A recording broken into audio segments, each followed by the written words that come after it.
ओम शांति। 29 जून 2024 के ईश्वरीय महावाक्य। पहले एक नज़र मुरली के मुख्य पॉइंट पर। बाबा ने कहा, देवता से मनुष्य बनने में तुम बच्चों को 84 जन्म लगे हैं और मनुष्य से देवता बनने में 1 सेकंड लगता है। यह पुरानी दुनिया बदल रही है, अभी यहाँ रहना नहीं है। पुरानी दुनिया के विनाश के लिए ही यह बारूद आदि बनाए हुए हैं। नेचुरल कैलेमिटीज भी मदद करती है।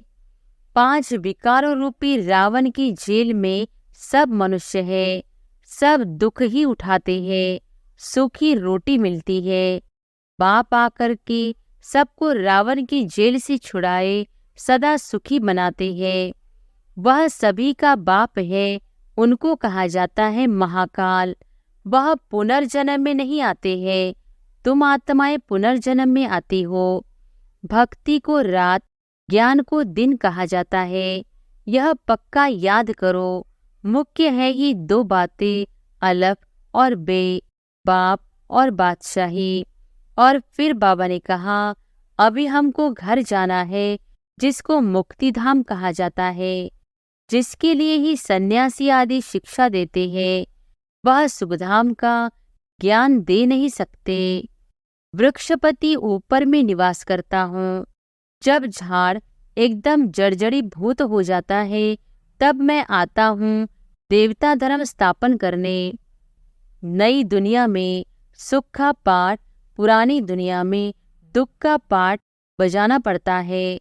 सुख और दुख का यह खेल है। ज्ञान का सागर एक बाप को ही कहा जाता है। रचयिता और रचना के आदि मध्य अंत का ज्ञान कोई शास्त्र में है नहीं, मैं तुमको सुनाता हूँ। पहले पहले फाउंडेशन में है देवी देवता, उनके बाद फिर आते हैं इस्लामी बौद्धि, और फिर लास्ट में बाबा ने कहा, मैं भारत में ही आता हूँ। भारत में देवताओं का राज्य था जो अब प्राय लोप हो गया है। मैं आता हूँ फिर से स्थापना करने। पहले पहले है ही आदि सनातन देवी देवता धर्म। गायन भी है ना, वंदे मातरम। कौन सी माताएं जिनकी वंदना करते हैं? तुम माताएं हो, सारे सृष्टि को बहिष्ठ बनाती हो। तुमको कहेंगे यह चित्र आदि कैसे बनाए, किसने सिखाया? बोलो, बाबा ने हमें ध्यान में दिखाया, फिर हम यहाँ बनाते हैं। फिर उनको बाप ही इस रथ में आकर करेक्ट करते हैं कि ऐसे ऐसे बनाओ। यह बैकुंठ का मालिक था तो गोरा था, फिर गावड़े का छोरा सांवरा बना, इसलिए उनको ही श्याम सुंदर कहते हैं। और अब सुनते हैं महावाक्यों को विस्तार से। मुरली का सार। मीठे बच्चे, शरीर सहित जो कुछ भी देखने में आता है यह सब विनाश होना है। तुम आत्माओं को अब घर लौटना है, इसलिए पुरानी दुनिया को भूल जाओ। प्रश्न है, तुम बच्चे किन शब्दों में सभी को बाप का मैसेज सुना सकते हो? उत्तर है, सभी को सुनाओ कि बेहद का बाप बेहद का वर्षा देने आया है। अब हद के वर्षे का समय पूरा हुआ, अर्थात भक्ति पूरी हुई। अब रावण राज्य समाप्त होता है। बाप आया है तुम्हें रावण 5 विकारों की जेल से छुड़ाने। यह पुरुषोत्तम संगम युग है। इसमें तुम्हें पुरुषार्थ कर दैवी गुणों वाला बनना है। सिर्फ पुरुषोत्तम संगम युग को भी समझ ले तो स्थिति श्रेष्ठ बन सकती है। ओम शांति। अब रूहानी बच्चे क्या कर रहे हैं? अव्यभिचारी याद में बैठे हैं। एक होती है अव्यभिचारी याद, दूसरी होती है व्यभिचारी याद। अव्यभिचारी याद अथवा अव्यभिचारी भक्ति जब पहले शुरू होती है तो सब शिव की पूजा करते हैं। ऊंचती ऊंच भगवान वही है। वह बाप भी है फिर शिक्षक भी है, पढ़ाते हैं। क्या पढ़ाते हैं? मनुष्य से देवता बनाते हैं। देवता से मनुष्य बनने में तुम बच्चों को 84 जन्म लगे हैं और मनुष्य से देवता बनने में 1 सेकंड लगता है। यह तो बच्चे जानते हैं। हम बाप की याद में बैठे हैं। वह हमारा टीचर भी है, सद्गुरु भी है। योग सिखाते हैं कि एक की याद में रहो। वह खुद कहते हैं, हे आत्माओं, हे बच्चे, देह के सब संबंध छोड़ो, अब वापिस जाना है। यह पुरानी दुनिया बदल रही है, अभी यहाँ रहना नहीं है। पुरानी दुनिया के विनाश लिए ही यह बारूद आदि बनाए हुए है। नेचुरल कैलेमिटीज भी मदद करती है। विनाश तो होना है जरूर। तुम पुरुषोत्तम संगम युग पर हो, यह आत्मा जानती है। हम अभी लौट रहे हैं, इसलिए बाप कहते हैं इस पुरानी दुनिया, पुरानी देह को भी छोड़ना है। देह सहित जो भी इस दुनिया में देखने में आता है, यह सब विनाश हो जाना है। शरीर भी खत्म होना है। अब हम आत्माओं को घर लौटना है। लौटने बिगर नई दुनिया में आ नहीं सकेंगे। अब तुम पुरुषोत्तम बनने का पुरुषार्थ कर रहे हो। पुरुषोत्तम है यह देवताएं, सबसे ऊंचते ऊंच है निराकार बाप। फिर मनुष्य सृष्टि में आओ तो इसमें है ऊंच देवता। वह भी मनुष्य है, परंतु दैवी गुणों वाले। फिर वही आसुरी गुणों वाले बनते हैं। अब फिर आसुरी गुणों से दैवी गुणों में जाना पड़े, सतयुग में जाना पड़े। किसको? तुम बच्चों को। तुम बच्चे पढ़ रहे हो और औरों को भी पढ़ाते हो। सिर्फ बाप का ही मैसेज देना है। बेहद का बाप बेहद का वर्षा देने आए हैं। अब हद का वर्षा पूरा होता है। बाप ने समझाया है 5 विकारों रूपी रावण की जेल में सब मनुष्य है। सब दुख ही उठाते हैं। सूखी रोटी मिलती है। बाप आकर के सबको रावण की जेल से छुड़ाए सदा सुखी बनाते हैं। बाप के सिवाय मनुष्यों को देवता कोई बना न सके। तुम यहाँ बैठे हो मनुष्य देवता बनने के लिए।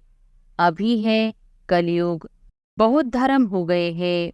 तुम बच्चों को रचता और रचना का परिचय खुद बाप बैठ देते हैं।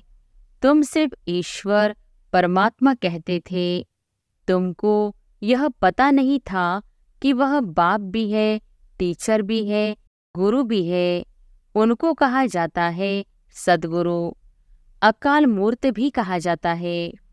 तुमको आत्मा और जीव कहा जाता है। वह अकाल मूर्त इस शरीर रूपी तख्त पर बैठे हैं। वह जन्म नहीं लेते हैं। तो वह अकाल मूर्त बाप बच्चों को समझाते हैं, मेरा अपना रथ नहीं है। मैं तुम बच्चों को पावन कैसी बनाऊं? मुझे तो रथ चाहिए ना। अकाल मूर्त को भी तख्त तो चाहिए। अकाल तख्त मनुष्य का होता है और कोई का नहीं होता है। तुम हर एक को तख्त चाहिए। अकाल मूर्त आत्मा यहाँ विराजमान है। वह सभी का बाप है। उनको कहा जाता है महाकाल। वह पुनर्जन्म में नहीं आते हैं। तुम आत्माएं पुनर्जन्म में आती हो। मैं आता हूँ कल्प की संगम युगे। भक्ति को रात, ज्ञान को दिन कहा जाता है। यह पक्का याद करो। मुख्य है ही 2 बातें, अलफ और बे, बाप और बादशाही। बाप आकर बादशाही देते हैं और बादशाही के लिए पढ़ाते हैं। इसलिए इसको पाठशाला भी कहा जाता है। भगवानुवाच, भगवान तो है निराकार, उनका भी पाठ होना चाहिए। वह है ऊंचते ऊंच भगवान। उनको सभी याद करते हैं। बाप कहते हैं, ऐसा कोई मनुष्य नहीं होगा जो भक्ति मार्ग में याद न करता हो। दिल से ही सब पुकारते हैं, हे भगवान, हे लिबरेटर, ओ गॉड फादर, क्योंकि वह है सभी आत्माओं का फादर। जरूर बेहद का ही सुख देंगे। हद का बाप हद का सुख देते हैं, कोई को पता नहीं। अब बाप आए हैं, कहते हैं, बच्चों और संगत तोड़ मुझ एक बाप को याद करो। यह भी बाप ने बताया है, तुम देवी देवता नई दुनिया में रहते हो, वहाँ तो अपार सुख है। उन सुखों का अंत नहीं पाया जाता है। नए मकान में सदैव सुख होता है, पुराने में दुख होता है। तब तो बाप बच्चों के लिए नया मकान बनवाते हैं। बच्चों का बुद्धि योग नए मकान में चला जाता है। यह तो हुई हद की बात। अभी तो बेहद का बाप नई दुनिया बना रहे हैं। पुरानी दुनिया में जो कुछ देखती हो वह कब्रिस्तान होना है। अभी परिस्तान स्थापन हो रहा है। तुम संगम युग पर हो। कलयुग की तरफ भी देख सकते हो, सतयुग की तरफ भी देख सकते हो। तुम संगम युग पर साक्षी हो, देखते हो। प्रदर्शनी में अथवा म्यूजियम में आते हैं तो वहां भी तुम संगम पर खड़ा कर दो। इस तरफ है कलयुग, उस तरफ है सतयुग, हम बीच में हैं। बाप नई दुनिया स्थापन करते हैं, जहाँ पर बहुत थोड़े मनुष्य होते हैं और कोई भी धर्म वाला नहीं आता है। सिर्फ तुम ही पहले पहले आते हो। अभी तुम स्वर्ग में जाने का पुरुषार्थ कर रहे हो। पावन बनने के लिए ही मुझे पुकारा है कि हे बाबा, हमको पावन बनाकर पावन दुनिया में ले चलो। ऐसे नहीं कहते कि शांति धाम में ले चलो। परम धाम को कहा जाता है स्वीट होम।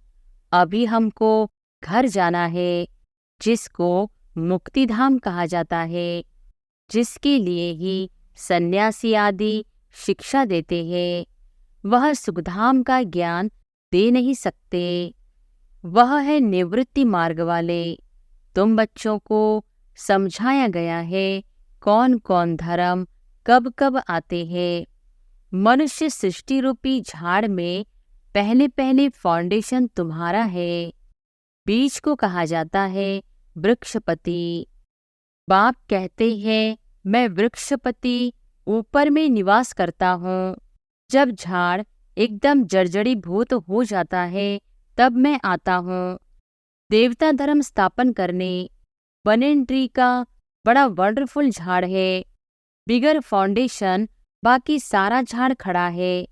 इस बेहद के झाड़ में भी आदि सनातन देवी देवता धर्म है नहीं, बाकी सब धर्म खड़े हैं। तुम मूल वतन निवासी थे, यहाँ पाठ बजाने आए हो। तुम बच्चे ऑलराउंडर पाठ बजाने वाले हो, इसलिए 84 जन्म है मैक्सिमम, फिर मिनिमम 1 जन्म। मनुष्य फिर कह देते 84 लाख जन्म, वह भी किसके होंगे यह भी समझ नहीं सकते। बाप आकर तुम बच्चों को समझाते हैं, 84 जन्म तुम लेते हो। पहले पहले मेरे से तुम बिछड़ते हो। सतयुगी देवताएं ही पहले होते हैं। जब वह आत्माएं यहाँ पाठ बजाती है तो बाकी सब आत्माएं कहाँ चली जाती है यह भी तुम जानते हो। बाकी सब आत्माएं शांति धाम में होती है, तो शांति धाम अलग हुआ ना। बाकी दुनिया तो यही है, पाठ यहाँ बजाते हैं। नई दुनिया में सुख का पाठ, पुरानी दुनिया में दुख का पाठ बजाना पड़ता है। सुख और दुख का यह खेल है, वह है राम राज्य। दुनिया में कोई भी मनुष्य यह नहीं जानते कि सृष्टि का चक्र कैसे फिरता है। न रचयिता को न रचना के आदि मध्य अंत को जानते हैं। ज्ञान का सागर एक बाप को ही कहा जाता है। रचयिता और रचना के आदि मध्य अंत का ज्ञान कोई शास्त्र में है नहीं। मैं तुमको सुनाता हूँ, फिर यह प्राय लोप हो जाता है। सतयुग में यह रहता नहीं। भारत का ही प्राचीन सहज राजयोग गाया हुआ है। गीता में भी राजयोग नाम आता है। बाप तुम्हें राजयोग सिखलाकर राजाई का वर्षा देते हैं।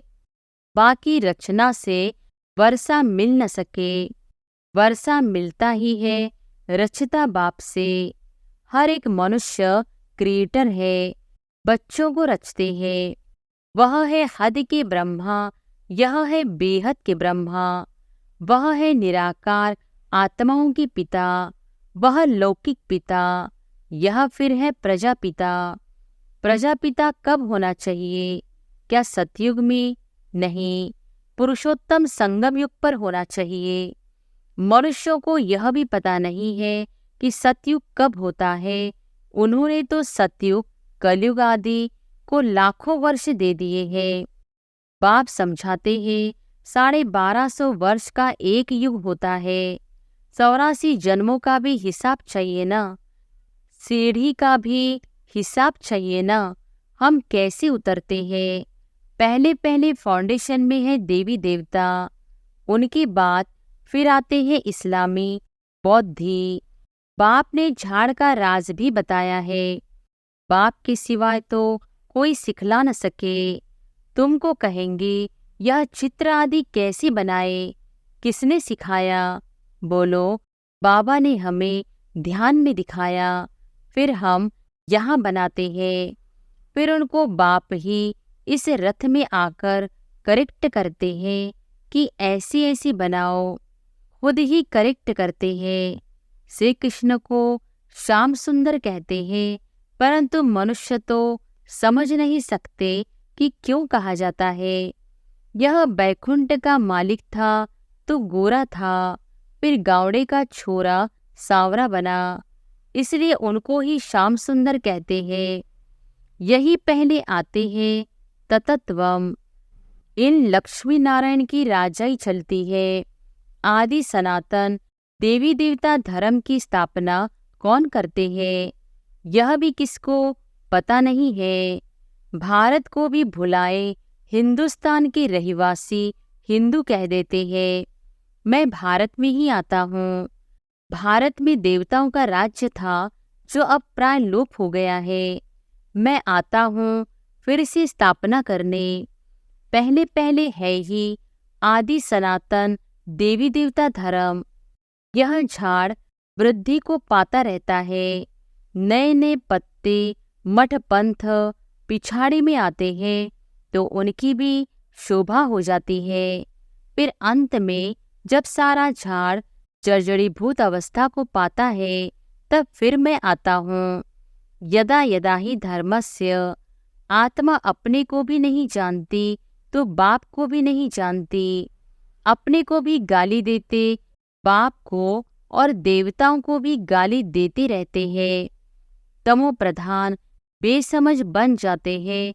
तब मैं आता हूँ। पतित दुनिया में ही आना पड़े। तुम मनुष्यों को जीवदान देते हो, अर्थात मनुष्य से देवता बनाते हो।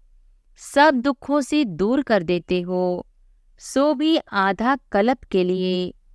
गायन भी है ना, वंदे मातरम। कौन सी माताएं किनकी वंदना करते हैं? तुम माताएं हो, सारी सृष्टि को बहिष्ठ बनाती हो। भला पुरुष भी है लेकिन मेजॉरिटी माताओं की है, इसलिए बाप माताओं की महिमा करते हैं। बाप आकर तुमको इतनी महिमा लायक बनाते हैं। अच्छा, मीठे मीठे सिकिलधे बच्चों प्रति मात पिता बाप दादा का याद प्यार और गुड मॉर्निंग। रूहानी बाप की रूहानी बच्चों को नमस्ते। धारणा के लिए मुख्य सार। पहली पॉइंट, अपार सुखों की दुनिया में चलने के लिए संगम पर खड़ा होना है। साक्षी हो सब कुछ देखते हुए बुद्धि योग नई दुनिया में लगाना है। बुद्धि में रहे अभी हम वापस घर लौट रहे हैं। दूसरी पॉइंट, सभी को जियदान देना है। मनुष्य से देवता बनाने की सेवा करनी है। बेहद के बाप से पढ़कर दूसरों को पढ़ाना है। दैवी गुण धारण करने और कराने हैं। वरदान है, सदा श्रेष्ठ समय प्रमाण श्रेष्ठ कर्म करते वाह वाह के गीत गाने वाले भाग्यवान आत्मा भव। सदा श्रेष्ठ समय प्रमाण श्रेष्ठ कर्म करते वाह वाह के गीत गाने वाले भाग्यवान आत्मा भव। इस श्रेष्ठ समय पर सदा श्रेष्ठ कर्म करते वाह वाह के गीत मन से गाते रहो। वाह मेरा श्रेष्ठ कर्म या वाह श्रेष्ठ कर्म सिखलाने वाले बाबा। तो सदा वाह वाह के गीत गाओ। कभी गलती से भी दुख का नज़ारा देखते भी हाय शब्द नहीं निकलना चाहिए। वाह ड्रामा वाह और वाह बाबा वाह, जो स्वप्न में भी नहीं था वह भाग्य घर बैठे मिल गया। इसी भाग्य के नशे में रहो।